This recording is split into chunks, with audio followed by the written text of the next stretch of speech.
বৈষম্য বিরোধী আন্দোলনের উত্তাপ ছড়িয়ে পড়েছিল পার্বত্য জেলা রাঙামাটিতেও। পুলিশ ও গোয়েন্দা সংস্থার নানা হয়রানির পাশাপাশি যুবলীগ ও ছাত্রলীগ হামলা চালায় শিক্ষার্থীদের ওপর। সেই সংগ্রাম মুখর আন্দোলনের এক বছর পর অনেকটাই হতাশ বৈষম্য বিরোধী শিক্ষার্থীরা। তাদের অভিযোগ, ফ্যাসিবাদের দোসররা আইনের আওতায় আসেনি। সরকার জুলাই যোদ্ধাদের পাশে রয়েছে বলে জানালেন জেলা প্রশাসক। রাঙামাটির প্রতিনিধি মোহাম্মদ সোলাইমানের প্রতিবেদন।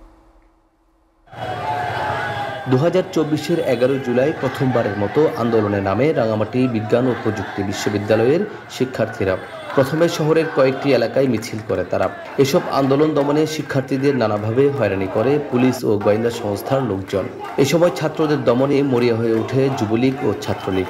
আন্দোলনরত শিক্ষার্থীদের উপর কয়েক দফা হামলা চালায় যুবলীগ ও ছাত্রলীগ ক্যাডাররা।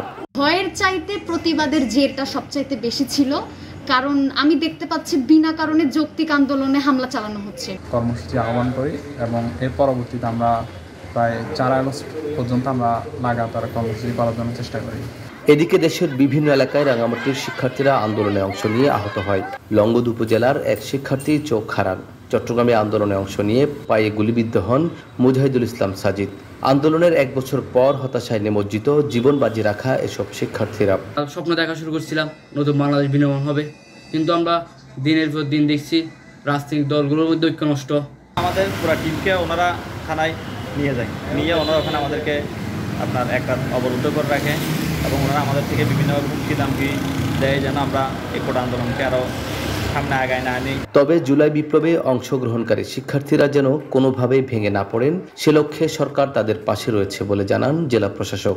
জুলাই গণঅভ্যুত্থানে রাঙ্গামাটিতে কিংবা রাঙ্গামাটির বাইরে এখানকার সন্তানেরা যারা আহত হয়েছেন, আন্দোলনে অংশগ্রহণ করেছেন, তাদের জন্য যারা আমাদের জুলাই যোদ্ধা হিসেবে স্বীকৃতি পেয়েছেন, তালিকাভুক্ত আহত যারা আছে তাদেরকে সরকারিভাবে সাহায্য করা হয়েছে।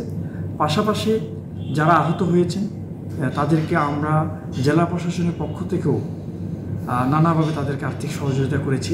জুলাই চেতনা বাস্তব রূপ না নেওয়া পর্যন্ত ফ্যাসিবাদ বিরোধী শক্তিগুলো ঐক্যবদ্ধ থাকবে বলে জানান সংশ্লিষ্টরা।